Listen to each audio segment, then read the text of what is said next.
은혜 받으실 하나님의 말씀은 누가복음 2장 21절부터 38절까지 말씀 되겠습니다.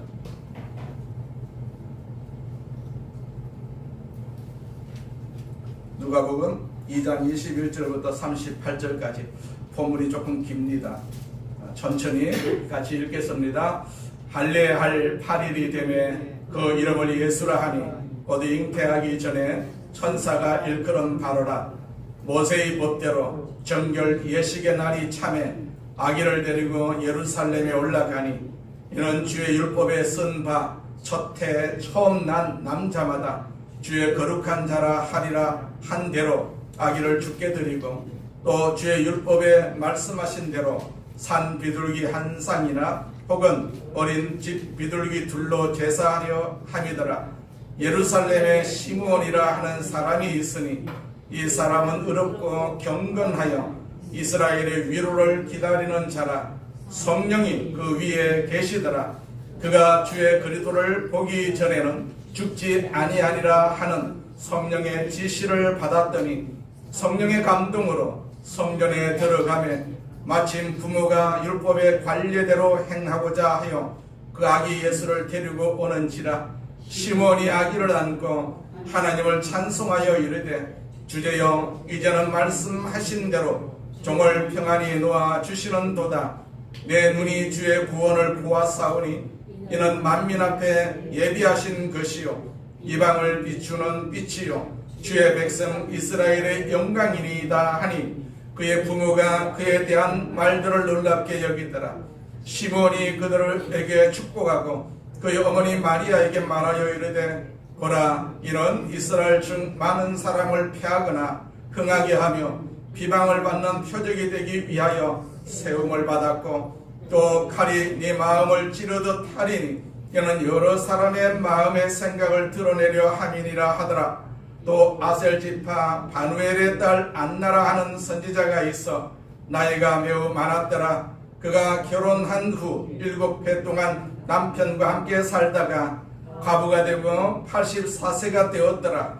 이 사람이 성전을 떠나지 아니하고 주야로 금식하며 기도함으로 섬기더니 마침 이때 나와서 하나님께 감사하고 예루살렘의 속량을 바라는 모든 사람에게 그에 대하여 말하니라. 아멘. 김진선 집사님께서 찬양해 주시겠습니다.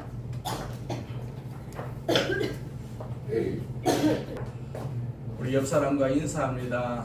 새해 복 많이 받으세요. 새해 복 많이 받으세요. 아멘. 또다시 한번 인사합니다. 축복의 통로가 됩시다. 축복의 통로가 됩시다. 축복의 통로가 됩시다. 아멘. 우리 구호 나는 하늘의 복 받았습니다. 나는 땅의 복을 받았습니다. 세 번 우리 선포합니다. 나는 하늘의 복 땅의 복을 받았습니다. 나는 하늘의 복 땅의 복을 받았습니다. 나는 하늘의 복 땅의 복을 받았습니다. 아멘. 전능하신 하나님 아버지, 우리를 사랑하여 주셔서 주의 전에 이렇게 불러주시고 여전히 하나님을 사랑하는 믿음의 마음 하나님께서 심어주심을 감사합니다. 아멘. 그 믿음으로 이 한 해를 삽니다. 우리 아버지 하나님께서 크게 복을 주시옵소서. 오늘 특별히 예수님의 살과 피를 먹고 마시는 성찬 예배입니다.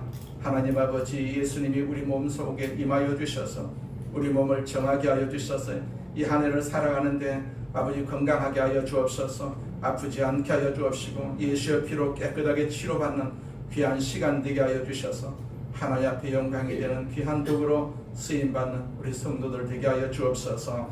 예수님의 이름으로 기도드립니다. 아멘. 자, 누가복음 2장 21절부터 38절 말씀을 가지고 성전을 떠나지 않는 신앙이라는 제목으로 같이 은혜를 나누고자 합니다. 자, 새해가 되어서요. 새해 우리가 받아야 할 메시지, 우리가 꼭 받아야 할 메시지의 제목이 있다면 무엇이겠습니까? 축복의 통로라고 볼 수가 있어요. 축복의 통로. 내가 축복을 받아야만이, 내가 축복의 통로가 되어야만이 내 자녀들이 복을 받고 내 자손들이 복을 받고 내 후손들이 천대까지 복을 받을 수가 있습니다. 그래서 이 한 해를 살아가면서 우리는 꼭 기억해야 할 것이 나는 축복의 통로다라는 그런 의미를 항상 생각하면서 우리가 신앙생활을 해야 될 줄로 믿습니다. 우리는 축복의 통로입니다. 새해가 밝아서요.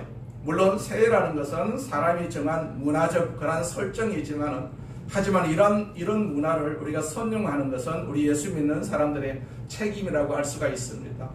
자, 하나님이 세상을 창조하신 원래의 목적대로 죄로 인해 가지고 뒤틀린 세상을 다시 아름답게 되돌리는 일에 참여한 것이 우리 예수 믿는 사람들이 해야 할 문화라고 할 수가 있습니다. 우리는 세상을 변화시켜야 할 도구입니다. 이게 우리의 기독교인의 문화라고 볼 수가 있는 것이죠. 책임이라고 할 수가 있습니다.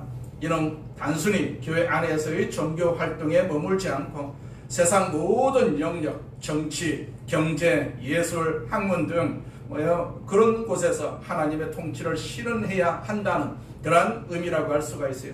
우리가 문화라는 것은요, 성경적으로 보면 아주 중립적인 것입니다. 문화 그 자체는 선도 아니고 또 악도 아닙니다. 문화 속에는 선한 것도 있고 악한 것도 있습니다. 문화의 선한 요소는 우리가 얼마든지 수용되고 발전시켜야 하겠지요. 그러나 인간의 타락으로 초래된 문화의 악한 요소는 분명히 경계되고 바꾸어져야만 하지 않겠어요. 세상은 하나님과 대적하는 문화를 자꾸 만들기를 원하고 있습니다. 그렇기 때문에 그런 문화를 우리는 배격을 하고 또 우리가 수용할 만한 그런 문화는 우리가 같이 협조하면서 조화를 이루어 나가야 될 줄로 믿습니다. 그런 의미에서 우리는 이 새해를 그리스도의 해로 다시 우리가 선포할 수가 있어야 되는 것이죠. 지나간 어두운 한 해, 공의롭지 못한 사회로 말미암아가지고 우리가 고민했던 한 해를 뒤로하고 자, 우리는 공의가 회복되는 한 해가 될 수 있기를 주님의 이름으로 축복하는 해가 되어야 될 줄로 믿습니다. 이 한 해가 하나님의 뜻이 이 땅에 세워지고 그래서 정의와 공의가 다시 지배하는 그런 사회, 복음의 능력이 다시 전진되는 그런 한 해가 되도록 저와 여러분이 기도해야 할 책임이 있다고 봅니다. 오늘 본문은 누가복음 2장 21절로 38절 말씀까지인데 이 본문이 출발하는 21절부터 24절까지 이 부분에는 아기 예수께서 탄생하신 후에 그분이 유태인의 남자로서 통과해야만 했었던 두 가지 의식이 우리에게 소개되고 있어요. 예수님도 유다 문화의 옷을 입고 유대인으로 이 땅에 오셨어요. 예수님은 유다 문화가 요구하고 유대 율법이 요구하는 바를 대부분 그대로 순종을 하십니다. 우리도 문화가 성경을 거스르지 않는다면 우리는 우리의 문화를 전통 문화라 할지라도 존중할 필요가 있다라는 것도 여기에서 우리가 배울 수가 있죠. 인간으로 유대 땅에 특별히 남자아기로 오신 예수님은 두 가지 의식을 통과해야만 했었습니다. 이 두 가지 의식이 뭐냐면 하나는 할례 의식이고 또 하나는 정결 의식입니다. 본문 21절을 보니까 할례할 8일이 되매 그 이름을 예수라 하니 곧 잉태하기 전에 천사가 일컬음 바로라. 자, 유대 율법에 의하면은 할례라는 것은 우리를 하나님의 백성으로 구별시키시는 육체적 흔적을 남기는 그런 의식이죠. 오늘날로 말을 하자면 남자아이들의 혹용 수술과 비슷한 것이죠. 이게 탄생 후 8일에 시행이 되었습니다. 이 8일이라는 의미는 하나님이 만물을 7일 동안 창조를 하셨어요. 그리고 8일은 창조의 새로운 시작이 되는 날입니다. 창세기 17장 10절에서 하나님이 아브라함에게 이런 말씀을 하시죠. 너희 중 남자는 다 할례를 받으라. 이것이 나와 너희와 너희 후손 사이에 지킬 내 언약이다. 그런 말씀을 하셨어요. 이 명령에서 유래해가지고 이스라엘 백성들은 남자아이는 8일 만에 할례를 받을 수밖에 없었어요. 그래서 그날 누가 이런 할례 의식을 아기 예수에게 했을까? 할례 의식은 주로 집이나 회당에서 가족과 친지들이 모인 가운데 축제 분위기로 진행이 된다고 해요. 그래서 아버지 요셉이 하든가 아니면 베들레헴 지경의 어떤 제사장에 의해서 이 할례 의식이 진행되었을 가능성이 있는 것으로 보여집니다. 그리고 중요한 것은 할례 의식이 있던 그날 이름이 비로소 주어지는 것을 볼 수가 있어요. 사실 그 이름은 준비된 이름이지 않겠어요? 천사에 의해서 요셉에게 계시되었던 이름입니다. 아들을 낳으리니 이름을 뭐라고 하라고 했습니까? 예수라 하라. 그렇게 천사로부터 이름을 지명을 받았어요. 그 뜻은 구원자라는 뜻입니다. 구원자. 자기 백성을 구원하신다. 구원자. 그가 하나님의 백성이 되도록 관계를 만들고 인간을 구원하는 놀라운 삶의 시작이셨어요. 그리고 40일이 지나지 않겠어요? 탄생 40일이 되는 날입니다. 우리 조상들도 아기가 태어난 후에 21일 동안 3주 동안 금줄을 치고 대문 앞에다가 긴 막대기를 세우면서 외부인의 출입을 엄격히 금지했던 그런 과거가 있었지 않겠어요? 이는 현대의학적으로도 매우 일리가 있는 기간이라고 해요. 먼저 산모의 회복을 위해서 격리를 시켰습니다. 이 시기가 산모의 몸이 1차적으로 회복이 되고 또 감염에 취약한 상태를 벗어나는 시기라는 얘기죠. 21일 동안. 또 이 시기는 아기의 적응 기간입니다. 엄마 배속은 세균이 전혀 없는 무균실 상태이거든요. 하지만 태어나는 순간부터 아기는 수많은 박테리아, 또 바이러스, 곰팡이, 균과 만나게 됩니다. 그래서 21일 동안 외부 사람들과 만나는 것을 금했습니다. 여기 40일로 규정한 유대 율법에 의하면 이날은 구정이 다 끝나는 날입니다. 끝나는 날. 그 구정이 끝나는 날 몸에서 피가 나오는 것을 유대 율법은 부정한 것으로 간주를 했지 않겠어요? 아기를 출산하기 위해서 마리아가 아마 피를 흘렸을 것 아니겠어요? 그 옆에서 돕는 요셉도 아마 피가 묻었을 것입니다. 그래서 40일이 지나야 구정이 끝나는 날인데 그날 비로소 요셉과 마리아는 아기 예수를 데리고 베들레헴에서 이제 예루살렘으로 올라가십니다. 예루살렘 성전에 가시고 그렇게 기록을 하고 있죠. 본문 22절 23절을 봅니다. 모세의 법대로 정결 예식의 날이 참에 아기를 데리고 예루살렘에 올라가니 이는 주의 율법에 쓴 바 첫 해 난 남자마다 주의 거룩한 자라 하리라 한 대로 아기를 데리고 주께 드리고 그렇게 기록을 하고 있어요. 비로소 정식으로 이제 아기 예수님이 하나님께 드려지는 시간입니다. 그러기 위해서 24절에 보면 제물로 산 비둘기 한 쌍이나 어린 집 비둘기 둘이 제물로 드려졌다 그렇게 기록을 하고 있어요. 이 두 가지가 드려졌다는 것은 두 사람을 위해서, 즉 마리아와 요셉을 위해서 아마 이 두 가지 제물이 필요했던 것으로 보입니다. 또 하나 중요한 것은 아기 예수를 하나님께 드리기 위한 구속의 제물로 이 제물을 드린 것으로 보입니다. 아기 예수는 인류의 구속자가 되실 뿐만 아니라 이 정결 의식을 통해서 자신을 먼저 주께 드리고 구속자의 삶을 시작하신 것이죠. 그런데 요셉과 마리아가 이 정결 의식을 위해서 예루살렘 성전에 들어가는 순간 아기 예수를 축복하기 위해서 하나님이 예비하신 두 사람이 있었어요.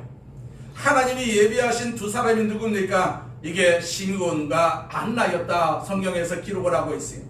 시므온과 안나, 시므온은 남자고 안나는 여자입니다. 그냥 여자가 아니고 여선지자였다 그렇게 말씀하고 있어요. 새해가 시작되는 이날 우리는 이 두 사람을 주목을 하면서 우리가 어떻게 축복의 통로가 되는 한 해를 살 수가 있을까? 어떻게 하면 우리가 예수를 만날 수가 있을까? 이 두 사람이 축복의 통로가 된 비밀이 무엇일까요? 첫째로 경건하게 늙어간 사람들입니다. 이 두 사람들. 이 두 사람은요 경건하게 늙어간 사람이에요. 우리가 어떻게 늙어야 됩니까? 우리가 경건하게 늙어야 됩니다. 경건하게 늙어야 됩니다. 자, 되는 대로 늙지 않고 예수님의 위로를 바라면서 우리가 경건하게 늙어야 됩니다. 25절을 보시니까 예루살렘에 시므온이라 사람이 있으니 이 사람은 의롭고 경건하여 이스라엘의 위로를 기다리는 자라 성령이 그 위에 계시더라 그렇게 말씀하고 있어요. 이 사람 시므온에 대한 가장 중요한 정보가 뭐냐면 하니까 의롭고 경건한 사람이다. 그래서 의롭고 경건한 사람이다. 이 의라는 것은 하나님과의 바른 관계를 뜻하는 말이거든요. 또 경건은요 하나님을 향한 바른 태도 그 자세를 뜻하는 것입니다. 한마디로 시므온은 경건한 사람이었어요. 경건한 사람. 아기 예수를 만났을 때 정확하게 시므온의 나이가 얼마나 되었을까요? 그건 우리가 잘 알 수가 없습니다. 여기 나이가 기록되어 있지 않기 때문에. 그런데 28절과 29절에 보니까 시므온이 아기를 안고 하나님을 찬송하여 이르되 주제여 이제는 말씀하신 대로 종을 놓아 주시는 도다 그렇게 기록을 하고 있어요. 종을 놓아 주신다라는 말이 무슨 말입니까? 주님 이제 저는 세상을 떠나도 괜찮습니다 이 말이거든. 나는 세상을 떠나도 괜찮습니다. 아기 예수를 만났기 때문에 나는 세상을 떠나도 괜찮습니다. 이제는 죽어도 여한이 없습니다. 이런 고백을 하는 것은 이제 메시아를 보았으니까 아기 예수를 만났으니까 저는 이제 죽어도 좋습니다. 그러니까 이 사람이 죽을 나이가 거의 다 된 사람이라고 우리가 충분히 알 수가 있지 않겠어요? 나이가 굉장히 많은 사람이라고 알 수가 있습니다. 자, 그러면 안나의 나이는 얼마나 되었을까요? 우리가 36절에 보면 결혼한 후 남편과 함께 7년을 살고 가부가 되었다. 이렇게 기록을 하고 있어요. 그 당시 예수님 당시에 여인들이 결혼하던 나이는 보통 13살부터 14살, 15살 사이에서 제일 결혼을 많이 했다고 합니다. 안나도 그러니까 15세 이전에 아마 결혼을 했을 것 아니겠어요.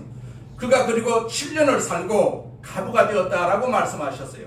자, 결혼하고 7년 동안 남편과 함께 살았는데, 그러니까 빨라야 20살, 21살, 22살, 그리고 남편을 잃은 것입니다. 가부가 된 것입니다. 어린 나이에. 그리고 얼마를 살았느냐? 37절에 보니까 가부가 되고 84세가 되었더라. 그렇게 기록을 하고 있어요. 그러니까 안나가 13살에 만약에 결혼을 하고 남편과 7년을 살았다라고 우리가 가정을 한다면, 그리고 가부가 되었다고 우리가 가정을 한다면, 그러면 가부가 된 나이가 20살에 가부가 되었다고 볼 수가 있지 않겠어요? 그러면 자, 20살에다가 84세를 합하면 어떻게 됩니까? 104세라고 볼 수가 있습니다. 안나의 나이가 104세입니다. 가부가 되고 나서 84세를 살았습니다.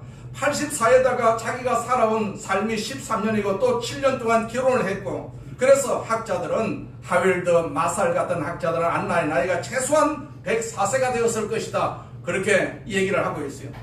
옛날로 말하면 104세는 굉장히 늙은 나이이지 않습니까? 최고령입니다. 우리 시대에도 그 정도의 나이면 최고령 나이이지 않겠어요?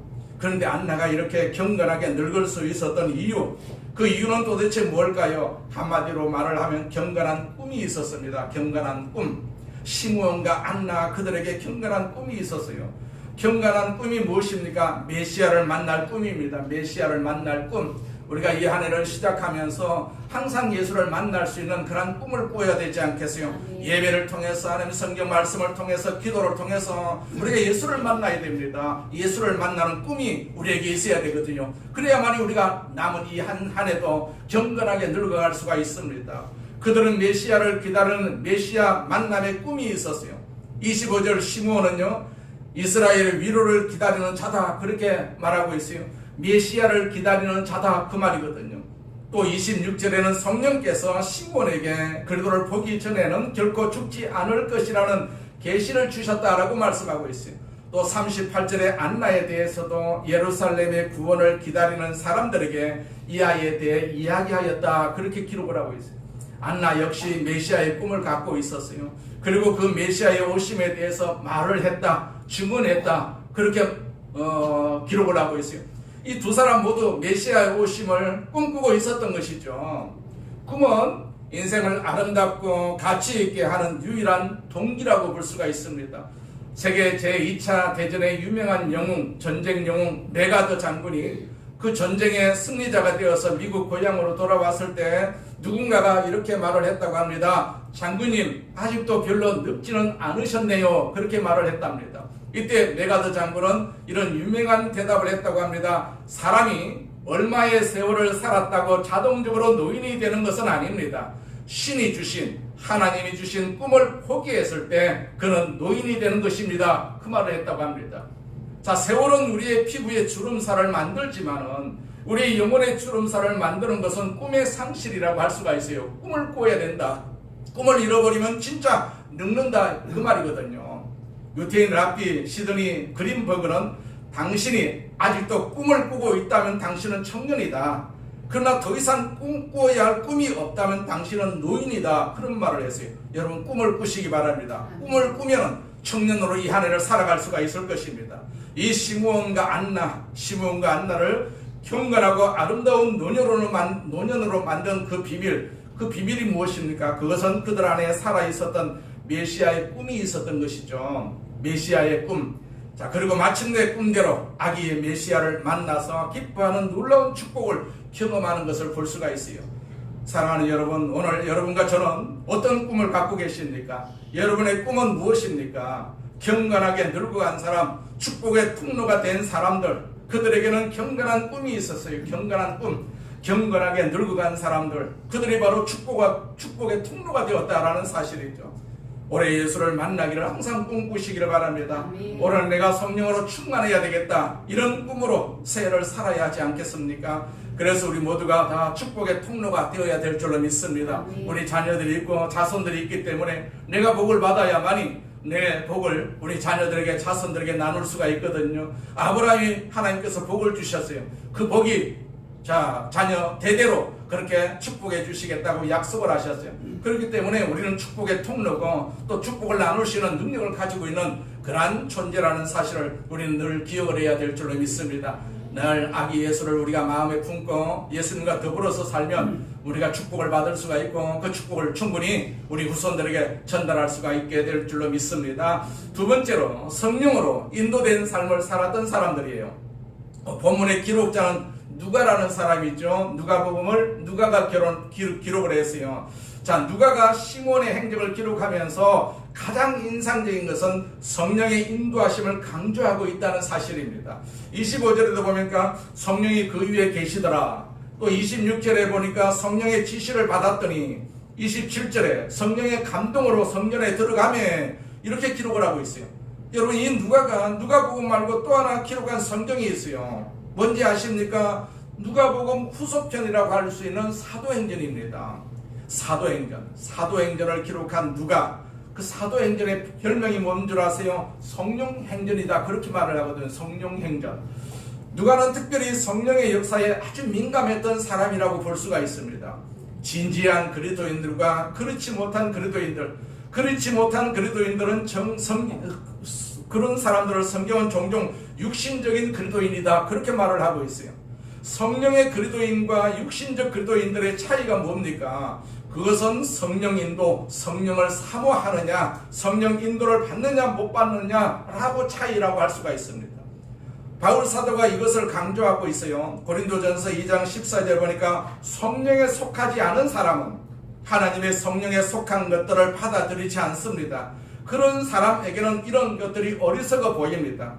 그런 것들은 영적으로 식별되는 것이므로 세상에 속한 사람은 그런 것들을 깨달을 수도 없습니다. 그렇게 말하고 있어요. 성령으로 인도된 사람들의 구체적인 삶의 모습이 무엇입니까? 우리가 말하기는 쉬워요. 나는 성령의 인도를 사모합니다. 누구나 그렇게 말할 수가 있습니다. 어떻게 사는 것이 성령으로 인도되는 삶일까요? 성령에 인도되는 삶의 두 가지 특징, 바로 찬송과 감사라고 할 수가 있습니다. 찬양하면서 감사하면서 살아가는 삶이 바로 성령이 인도하는 삶이라고 할 수가 있어요. 이게 시몬의 행적을 살펴보세요. 아기 예수의 일행을 성전에서 맞이하자마자 한 일이 무엇이었습니까? 시몬이 한 일이 28절 이하에 이렇게 기록이 되어 있어요. 시몬이 아기를 안고 하나님을 찬송하여 이르되, 그랬어요. 무엇을 했습니까? 찬송했어요. 찬송. 하나님을 찬송했습니다. 29절부터 32절까지 찬송의 내용이 쭉 나옵니다.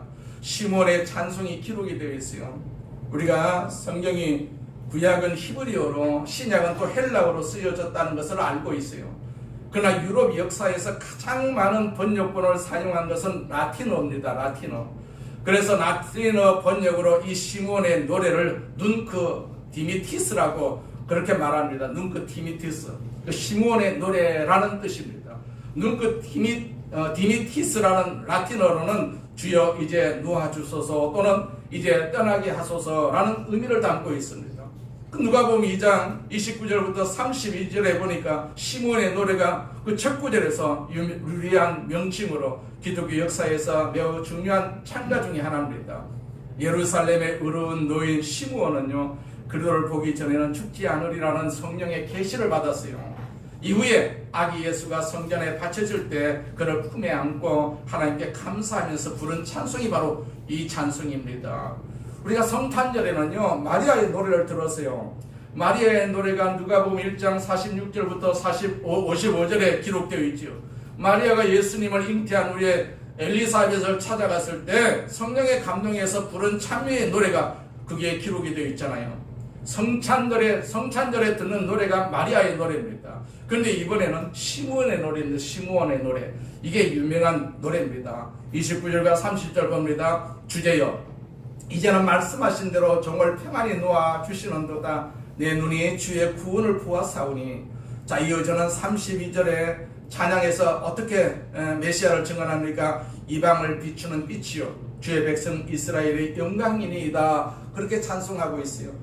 여기서 벌써부터 이 아기 예수 메시아가 이방인들의 빛이 될 것이다. 그 복음이 아직 베들레헴에 겨우 탄생한 이 지점에 벌써 이방 나라의 빛이 되실 분이다. 이 노래 속에 나타나 있는 것을 봅니다. 유명한 노래라고 할 수가 있죠. 그런데 38절에서 안나의 아기 예수에 대한 증언이 또 나옵니다. 마침 이때 나와서 하나님께 감사하고 예루살렘의 성령을 바라는 모든 사람에게 그에 대하여 말하느니라. 그 안나가 마침 이때 나와서 하나님께 감사했어요. 시므온은 찬송했습니다. 안나는 감사했습니다. 아기를 안고 하나님을 찬송하여 안나는 뭐라고 했습니까? 감사했다 그랬어요. 하나님께 감사하고 이 찬양과 감사 이 두 가지가 성령 충만의 결과다 이렇게 말할 수가 있습니다. 우리가 잘 아는 유명한 에베소서 5장 18절 기억합니까? 너희는 술 취하지 말고 오직 성령의 충만함을 받으라고 했어요. 그럼 성령 충만하면 어떻게 될까요? 이어지는 말씀에 보니까 에베소서 5장 18절 다음에 나오는 19절 20절에 보시게 되면 이 두 가지가 정확하게 나와요. 에베소서 5장 19절에 시와 찬송과 신령한 노래들로 화답하며 너희 마음으로 주께 노래하며 찬송하라 그렇게 했어요. 저 성령 충만하면 찬양이 흘러나올 수밖에 없습니다. 찬양하지 않고 견딜 수가 없습니다. 마음의 샘솟는 찬송을 입으로 늘 읊조리고 살아갑니다. 성령 충만한 사람 거기서 멈추지 않고 그 다음에 에베소서 5장 20절에 보시게 되면 범사의 예수 그리스도의 이름으로 항상 아버지 하나님께 감사하고 그렇게 말씀하고 있어요. 감사가 나옵니다. 찬양이 나오고 또 감사가 나옵니다. 범사에 어려운 일이 생겨도 거기서도 감사하고 이 성령이 인도되는 사람들의 마음에는 항상 감사가 깃들어 있었다는 것입니다. 시므온처럼 늘 찬송하고 안나처럼 늘 감사합니다. 그렇게 해서 그들은 축복의 통로가 될 수가 있었던 것이죠. 아멘. 이 한 해 우리는 더욱더 찬송하고 더욱더 감사해야 될 줄로 믿습니다. 아멘. 우리가 해야 할 일이 바로 찬송하고 감사하는 일입니다. 다른 거 할 일이 없어요. 주님 앞에 항상 감사하고 찬양하는 일. 우리가 불평하고 원망하는 일들이 세상에 얼마나 많이 있습니까? 그렇다면 우리가 불평하고 원망할 수밖에 없지 않겠어요? 이스라엘 백성들이 광야에서 불평하고 원망하는 삶을 산 그런 사람들은 다 광야에서 죽었다라고 성경에서 말씀하고 있어요. 그렇기 때문에 우리가 이 땅에 살기 위해서 경건하게 늙기 위해서는요, 감사와 찬송이 항상 넘치기를 주의 이름으로 축원을 드립니다. 아멘. 자, 본문 34절에 보시게 되면 시므온이 그들에게 축복하고 그의 어머니 마리아에게 말하여 이르되 보라 이는 이스라엘 중 많은 사람을 패하거나 흥하게 하며 비방을 받는 표적이 되기 위하여 세움을 받았고, 이 말씀을 쉬운 성경으로 읽으면 이렇습니다. 시므온은 그들을 축복하고 아이의 어머니 마리아에게 말했습니다. 이 아이는 이스라엘의 많은 사람들을 넘어지게도 하고 일어서게도 할 것입니다. 또한 사람들의 비난을 받는 표적이 될 것입니다. 이 일 때문에 많은 사람들의 마음에 있는 생각이 드러날 것입니다. 그러나 당신의 마음은 칼로 쪼개듯이 아플 것입니다. 그렇게 예언하고 있어요. 물론 그 내용을 읽어보시게 되면 그 축복 중에는 메시아를 거절할 사람들로 인해 가지고 마리아가 받는 고난도 같이 예언이 되고 있습니다. 그러나 이 고난에도 불구하고 예수님은 전 인류의 축복이 되시죠.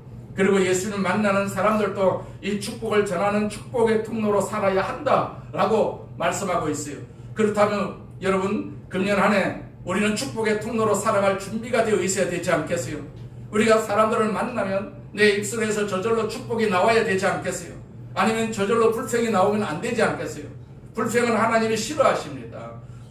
우리가 성령 충만해서 축복의 통로로 살아가는 한 해가 되시기를 주의 이름으로 축원을 드립니다.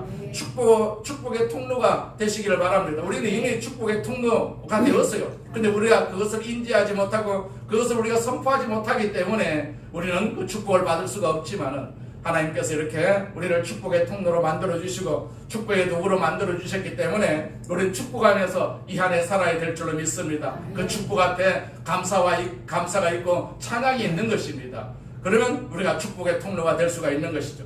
세 번째로, 자, 우리가 축복의 통로로 살아가는 사람의 또 하나의 특성은 무엇입니까? 믿음의 공동체를 지키는 사람들입니다. 자, 시므온과 안나, 이 두 사람에게 있어서 공통점이 있어요. 하나의 공통점이 뭐냐면 그들은 성전 중심의 삶을 살았다는 것입니다. 예수를 어디서 만났습니까? 성전에서 만났어요. 성전에서 만났어요. 다시 말하면 성전 지킴이로 살았던 사람들이거든요. 다시 시므온을 증언하고 있는 27절을 보면 27절 이렇게 기록합니다. 성령의 감동으로 성전에 들어갔습니다. 성령의 감동으로 성전 생활을 하다가 메시아이신 아기 예수님을 만나는 그 은혜를 경험을 한 것이죠. 이제 본문 37절에서 안나에 대한 증언을 보십시오. 과부가 되고 84세가 되었더라. 이 사람이 성전을 떠나지 아니하고 주야로 금식하며 기도함으로 섬기더니, 그렇게 기록을 하고 있어요. 안나도 성전을 지키고 섬기는 가운데 아기 예수님 메시아를 만나고 축복의 증인이 되었어요. 축복의 통로가 된 것입니다. 구약에서는 성전이 건물이었어요. 신약에서는 건물을 넘어서는 개념으로 성전이라는 개념이 발전이 되었습니다. 자, 그래도 영이신 성령을 모시고 있는 사람 한 사람 개개인이 그리스도인들의 몸이 성전이다. 너희의 몸이 성전이다. 고린도전서 6장 19절에 너희 몸은 너희가 하나님께로부터 받은 바 너희 가운데 계신 성령의 전인 줄을 알지 못하느냐, 이렇게 말씀을 하셨어요. 우리가 다 성령이 계시는 성전입니다. 예수님이 계시는 성전이거든요. 그렇기 때문에 우리가 성령을 모시고 살아야만이 내가 성전이 될 수가 있는 것입니다. 또 성전인 그리스도인들이 함께 모이는 공동체, 이 공동체를 우리는 성전이라고 말을 합니다. 자, 에베소서 2장 21절과 22절 봅니다. 그 안에서, 즉 그리스도 안에서 건물마다 서로 연결하여 주 안에서 성전이 되어가고 너희도 성령 안에서 하나님이 거하실 처소가 되어 가기 위하여 그래도 예수 안에서 함께 지어져 가는 일을, 그렇게 기록하고 있어요. 그러니까 구약의 성전은 신약 시대에 와서는 교회 공동체라는 개념으로 발전해 가는 것입니다. 그런데 구약 성전이 구약의 하나님의 백성들의 삶의 중심이었던 것처럼 신약 시대에도 여전히 하나님 백성들의 삶의 중심은 교회 공동체가 되는 것입니다. 교회 공동체. 우리는 교회를 통해서 복음을 받아들이고, 교회를 통해서 복음을 전하고, 교회를 통해서 하나님의 뜻을 이루고, 교회를 통해서 하나님 나라를 이루어 가야 하는 것이죠. 그래서 교회는 여전히 중요합니다. 훨씬 더 중요합니다. 신약의 초대 교부들의 이 고백을 아십니까? 그 교부들이 한 고백입니다. 교회를 어머니처럼 섬기지 못하는 사람은 하나님을 아버지로 부를 자격이 없다. 다시 한번, 교회를 어머니처럼 섬기지 못하는 사람은 하나님을 아버지로 부를 자격이 없다. 자, 이 말을 공감하고 동의합니까? 교회는 어머니와 같은 존재입니다. 물론 교회도 불완전한 사람들이 모여서 형성하기 때문에 모든 일을 완벽하게 할 수는 없습니다. 그래도 사랑하고 감사하고 품어야 할 공동체, 그게 바로 교회입니다. 교회를 우리는 헐어서는 안 됩니다. 교회를 세워야 합니다. 아멘. 교회가 흔들리거나 무너지게 되면 결국 선교의 전선이 와야 될 수밖에 없는 것이죠. 문제는 믿음의 공동체인 교회를 우리가 어떻게 지킬 수가 있단 말입니까? 우리는 안나에게서 그 해답을 얻을 수가 있어요. 본문에 보시면 안나는 주야로 금식하고 기도함으로 섬겼다, 이렇게 성경에서 기록을 하고 있어요. 말 많이 하는 사람들이 교회를 유익하게 하는 것을 본 일이 없습니다. 말 많이 하는 것은 교회 유익이 되는 행동이 아닙니다. 말을 많이 하지 말고 뭘 많이 해야 됩니까? 기도를 많이 해야 됩니다. 기도를 많이 해야 됩니다. 금식을 많이 해야 됩니다. 말은 좀 잠잠히 하고 기도를 많이 드린다. 이것이 교회를 지키는 교회 구성원이라고 할 수가 있는 것이죠. 한국 교회는 수많은 안나와 같은 여인들의 기도로 한국 교회는 이렇게 지켜져 온 것입니다. 그들이 바로 교회의 파수꾼이지 않겠어요? 그들이 교회의 진정한 청지기들입니다. 큰 교회는요, 중보기도 사역팀이 있어요. 중보기도 사역의 팀. 자, 왜냐하면 기도하는 사역 없이 큰 교회는 결코 세워질 수가 없고 지켜질 수가 없다고 믿었기 때문에 지금까지 계속되어 온 중보기도 사역, 이것은 교회의 심장과 같은 엔진의 사역이라고 할 수가 있습니다. 기도해야 되지 않겠어요? 우리가 교회를 위해서 기도해야 됩니다. 우리가 섬기는 교회를 위해서 물론 기도해야 되겠지만 우리가 이 땅에 있는 모든 교회를 위해서 기도해야 됩니다. 교회의 어떤 능력이 꺼지게 되면요, 세상이 지배할 수밖에 없습니다. 유럽의 그 많던 교회, 그 화려한 교회들이 다 세상에 의해서 지배받았습니다. 왜냐하면 기도가 사라졌기 때문에 그러하다라고 볼 수가 있죠. 마음에 불평이 있으면요, 그걸 기도로 주님 앞에 아뢰서요, 하나님께 기도하시기 바랍니다. 우리는 기도하는 사람이지 않겠어요? 기도하는 사람. 런던에 아주 전 세계적 영향을 끼쳤던 교회가 하나 있습니다. 유명한 설교자 스펄전 목사님이 사역하던 스펄전 테바나클 침례교회라는 교회가 있습니다. 영국 런던에 위치한 교회입니다. 설교의 황태자라고 불리는 찰스 스펄전이 사역하는 그런 곳으로서 전 세계 기독교 역사에 매우 상징적인 그런 장소였어요. 그 교회가 부흥의 정점을 달리고 있을 때 한 목회자가 찾아와가지고 스펄전 목사님에게 물었어요. 목사님, 이 교회의 놀라운 부흥의 비결은 도대체 무엇입니까? 말을 안 해주고 그냥 따라오라고 합니다. 그래서 아래층, 지하층으로 내려갑니다. 그 아래층에는 여러 기도실에서 사람들이 기도하는, 성도들이 기도하는 모습들이 있었어요.